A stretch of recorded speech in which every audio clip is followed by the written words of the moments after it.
Assalamualaikum warahmatullahi wabarakatuh. Pada hari ini kita akan membahas tentang materi rapat bisnis.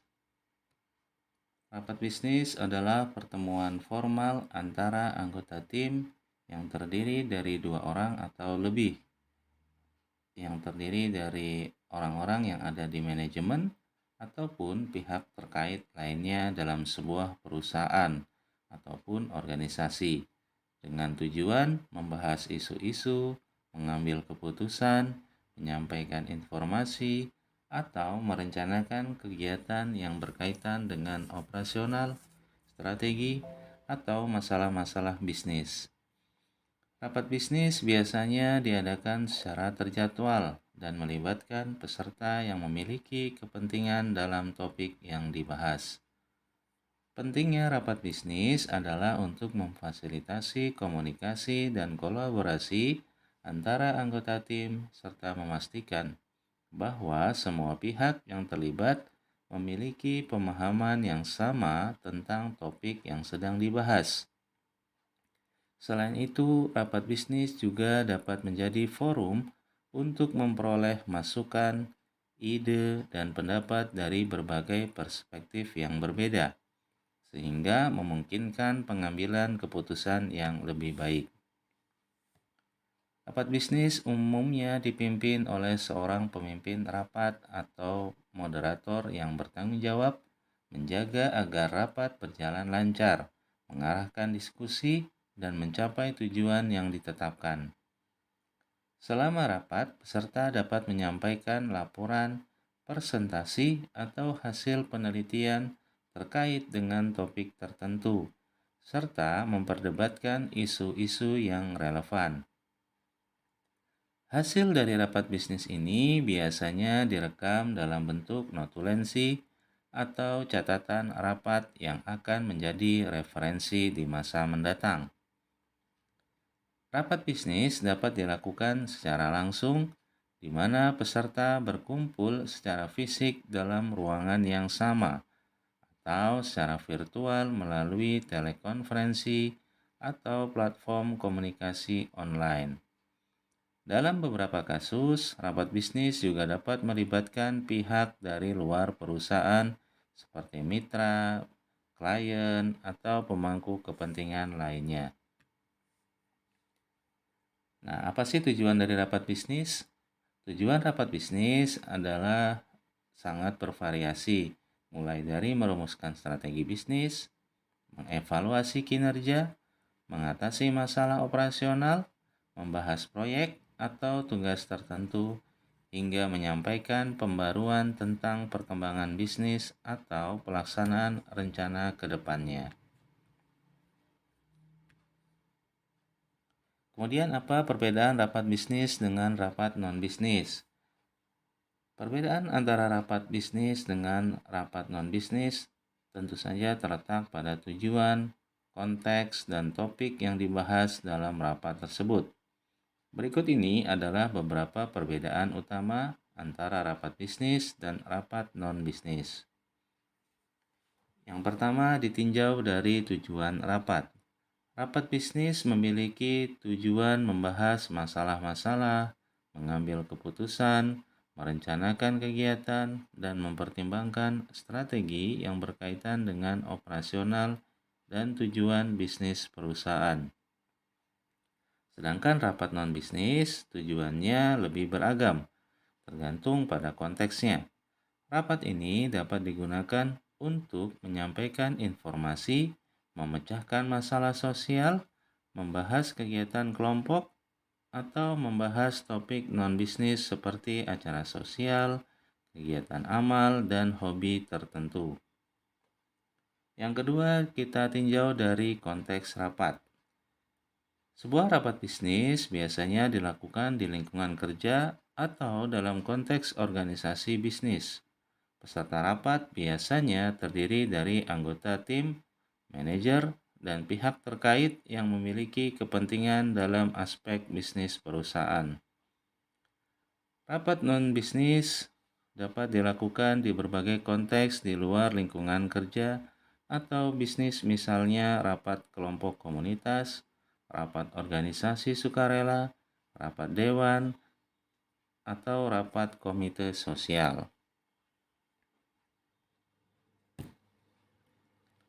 Yang berikutnya, yang ketiga adalah topik yang dibahas. Jika rapat bisnis itu membahas tentang berkaitan dengan aspek bisnis perusahaan, seperti laporan keuangan, rencana strategis, penilaian kinerja, proyek-proyek baru, pemasaran, penjualan, operasional, maupun keputusan-keputusan penting lainnya yang berdampak pada kesuksesan bisnis. Sedangkan rapat non-bisnis, topik yang dibahas dalam rapat tersebut sangat bervariasi tergantung pada konteksnya. Misalnya, rapat organisasi amal dapat membahas tentang penggalangan dana, alokasi sumber daya, dan program-program sosial. Sedangkan rapat kelompok komunitas bisa membahas acara-acara komunitas, program-program pendidikan, atau isu-isu lokal. Yang keempat, dilihat dari partisipan rapatnya. Rapat bisnis peserta terdiri dari anggota tim, manajer, dan pemangku kepentingan bisnis yang relevan, seperti pemilik perusahaan, eksekutif, atau mitra bisnis. Mereka memiliki pengetahuan dan kepentingan langsung dalam operasional dan keberhasilan bisnis. Sedangkan jika rapat non-bisnis, biasanya pesertanya melibatkan anggota kelompok, relawan, sukarelawan, atau masyarakat umum yang tertarik maupun terlibat dalam kegiatan atau topik yang dibahas dalam rapat tersebut.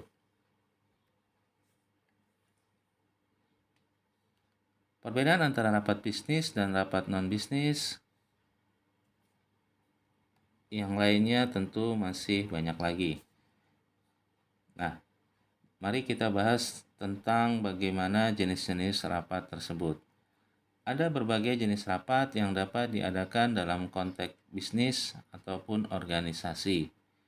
Beberapa jenis rapat umum yang sering diadakan adalah sebagai berikut.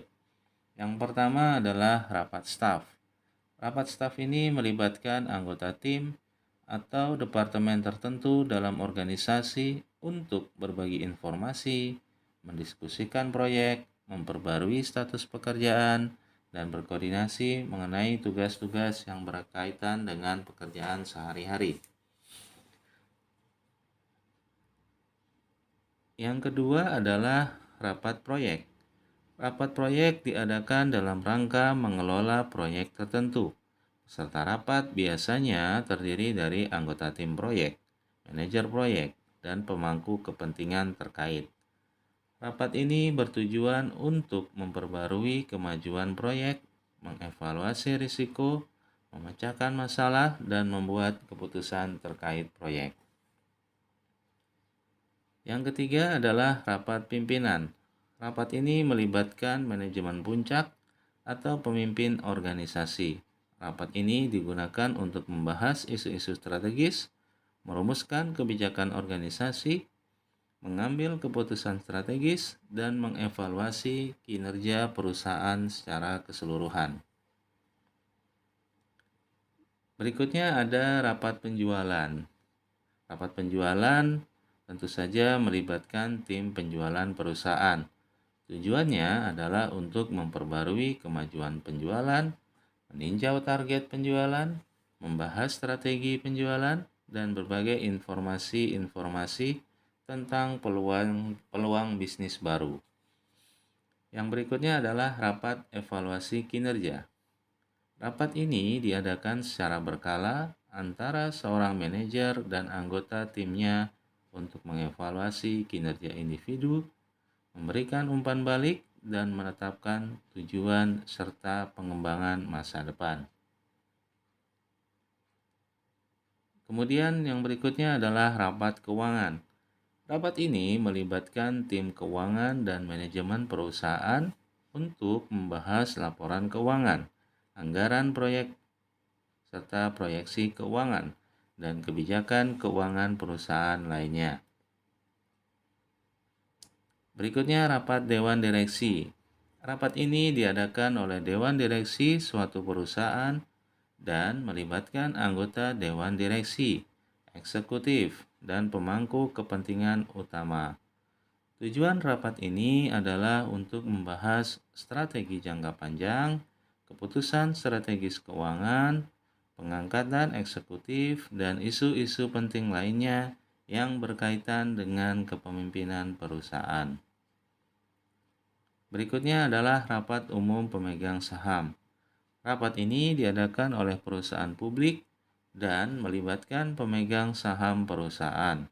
Rapat ini bertujuan untuk memberikan informasi kepada pemegang saham tentang kinerja perusahaan, mengadakan pemilihan dewan direksi, menyetujui keputusan penting, dan memberikan kesempatan bagi pemegang saham untuk mengajukan pertanyaan atau memberikan masukan. Dan yang terakhir adalah rapat komite. Rapat komite diadakan oleh komite-komite tertentu dalam sebuah organisasi, seperti komite audit, komite remunerasi, atau komite etika. Tujuan rapat adalah untuk membahas isu-isu yang berkaitan atau yang relevan dengan mandat komite tersebut dan membuat sebuah rekomendasi ataupun keputusan-keputusan yang sesuai. Oke, berikutnya adalah bagaimana kita bisa merencanakan sebuah rapat bisnis. Nah, sebuah perencanaan ini tentu sangat penting agar rapat bisnis yang akan dilaksanakan dapat berjalan lancar. Beberapa perencanaan rapat bisnis yang harus dilakukan adalah yang pertama, menentukan tujuan rapat. Kita harus mengidentifikasi secara jelas tujuan rapat terlebih dahulu.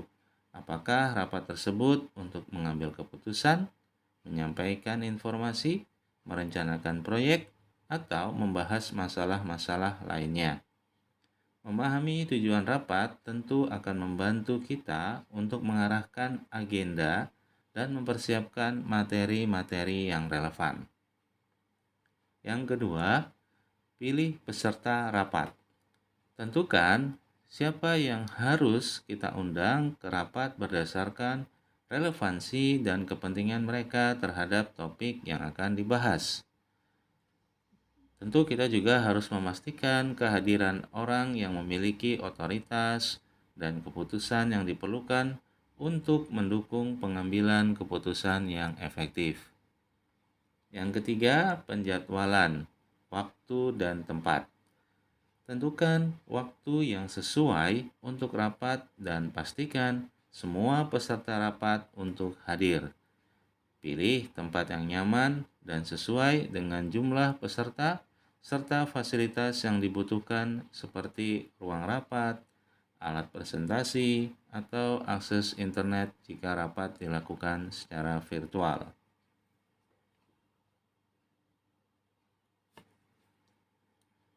Berikutnya adalah kita harus menyiapkan agenda. Buatlah sebuah agenda rapat yang rinci dengan poin-poin pembahasan yang akan di-cover. Susun agenda dalam urutan logis dan alokasikan waktu yang cukup untuk setiap poin. Bagikan agenda kepada peserta rapat agar mereka dapat mempersiapkan diri dengan baik. Kemudian yang berikutnya adalah persiapkan materi dan dokumen pendukung. Kumpulkan dan persiapkan materi yang diperlukan untuk rapat, misalnya laporan presentasi atau dokumen referensi yang lainnya. Pastikan materi tersebut masih relevan atau terkini dan tersedia bagi peserta rapat. Jika rapat dilakukan secara virtual, pastikan semua materi dapat diakses secara online. Yang berikutnya adalah komunikasikan undangan dan informasi rapat. Ketika ingin membuat sebuah rapat, tentu kita harus menyampaikan undangan atau informasi rapat tersebut. Kirim undangan resmi kepada peserta rapat, termasuk waktunya, tempatnya, agenda yang akan dibahas, materi-materinya, serta hal-hal yang berkaitan lainnya. Berikan jika opsi rapat dapat dilakukan secara virtual. Sertakan detail untuk mengakses platform rapat online yang mungkin akan digunakan. Selanjutnya adalah fasilitas rapat. Selama rapat berperan sebagai pemimpin rapat yang efektif, ikuti agenda, pastikan semua poin pembahasan tercakup dan kelola waktu dengan baik. Dukung diskusi terbuka, berikan kesempatan kepada setiap peserta untuk berpartisipasi dan fasilitasi pengambilan keputusan jika diperlukan. Berikutnya adalah dokumentasi hasil rapat. Nah, ini sebuah hal yang sangat penting ya, jadi jangan sampai dilupakan untuk membuat catatan rapat yang mencakup pokok-pokok diskusi, keputusan yang diambil, tindak lanjut yang perlu dilakukan, dan tanggung jawab yang harus ditetapkan. Bagikan catatan rapat kepada peserta dan pihak terkait yang relevan untuk pemantauan dan tindak lanjut untuk tindakan lebih lanjut. Yang berikutnya adalah evaluasi rapat.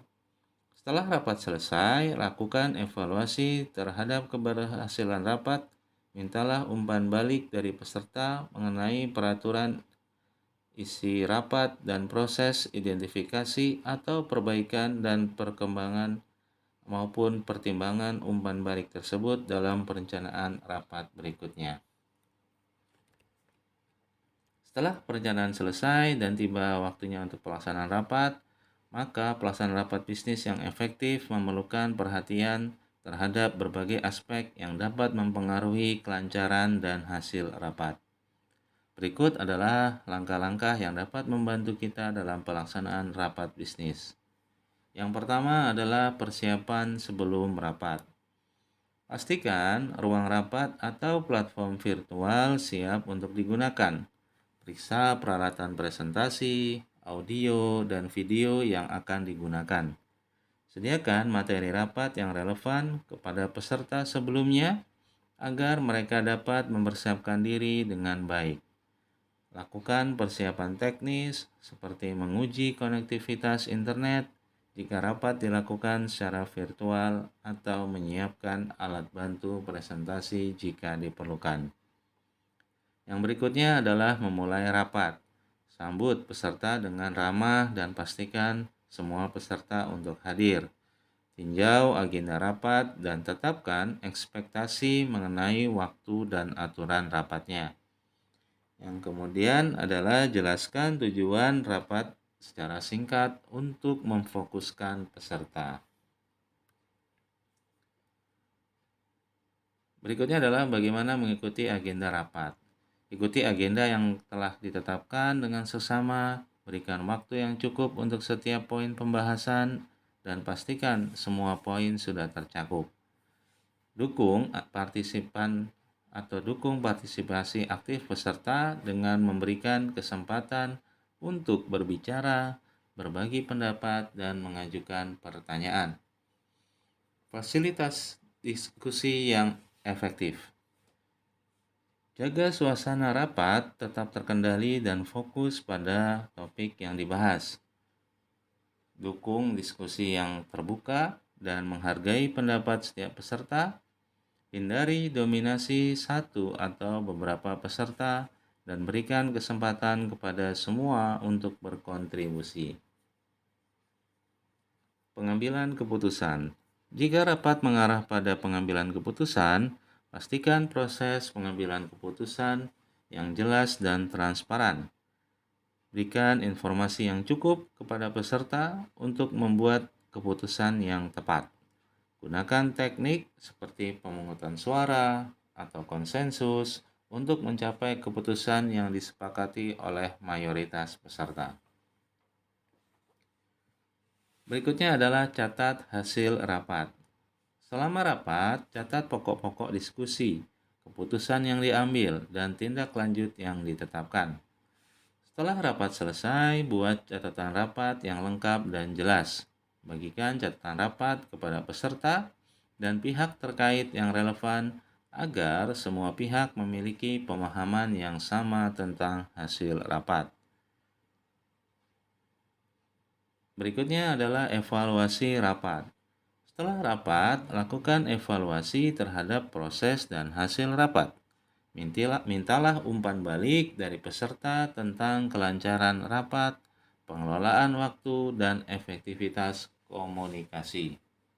Gunakan umpan balik tersebut untuk meningkatkan rapat-rapat di masa mendatang. Berikutnya adalah bagaimana kita membuat sebuah layout untuk tempat duduk para peserta rapat. Karena kita harus mempertimbangkan juga bagaimana layout sebuah rapat yang akan mempengaruhi jalannya rapat tersebut. Ada beberapa macam layout tempat duduk rapat yang umum digunakan. Yang pertama adalah layout teater. Dalam layout ini, kursi-kursi disusun secara berderet menghadap ke depan, mirip dengan tata letak kursi di dalam sebuah teater. Layout ini cocok untuk rapat yang melibatkan presentasi atau pemutaran video. Fokus utamanya tentu pada orang yang berbicara di depan ruangan. Yang kedua adalah layout U-shape. Dalam layout ini, meja dan kursi disusun membentuk huruf U. Ruang kosong di dalam U digunakan oleh presenter ataupun fasilitator. Layout ini memungkinkan peserta untuk saling berinteraksi dan berdiskusi. Yang ketiga adalah layout meja bulat. Dalam layout ini, meja-meja bundar disusun di sekitar ruangan dengan kursi-kursi di sekelilingnya. Layout ini cocok untuk rapat yang mempromosikan diskusi terbuka dan kolaborasi antara peserta. Kemudian layout klasikal atau biasa disebut dengan layout boardroom. Dalam layout ini, meja panjang disusun di tengah ruangan dengan kursi-kursi di sekelilingnya. Kepala rapat duduk di salah satu ujung meja, sedangkan peserta lainnya duduk di sepanjang sisinya. Layout ini biasanya digunakan untuk rapat dengan jumlah peserta yang terbatas dan untuk pengambilan keputusan yang penting. Berikutnya adalah layout ruang pembicaraan atau fishbone or V-shape. Dalam layout ini, meja dan kursi disusun membentuk garis diagonal seperti tulang ikan atau huruf V. Layout ini memungkinkan peserta untuk berinteraksi dengan peserta lain di sepanjang meja dan memberikan pandangan yang baik kepada presentase atau kepada presenter di ujung ruangan. Berikutnya adalah layout kelompok atau cluster or pods. Dalam layout ini, meja-meja kecil atau meja modular disusun dalam kelompok-kelompok kecil di sekitar ruangan. Setiap kelompok memiliki beberapa kursi dan biasanya dilengkapi dengan peralatan seperti whiteboard atau layar proyektor. Layout ini mendorong kolaborasi dalam kelompok kecil. Nah, yang terakhir adalah tindak lanjut dalam sebuah rapat bisnis.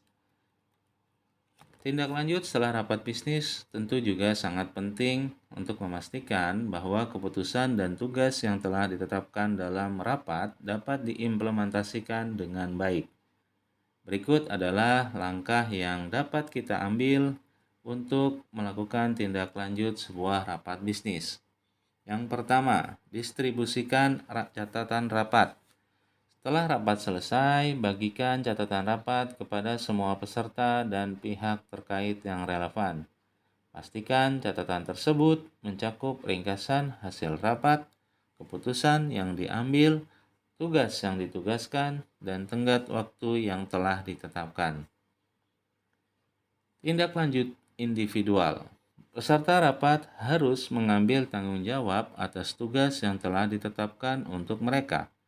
Pastikan setiap peserta memahami tugas yang mereka emban, tenggat waktu yang harus dipenuhi, dan harapan yang ada.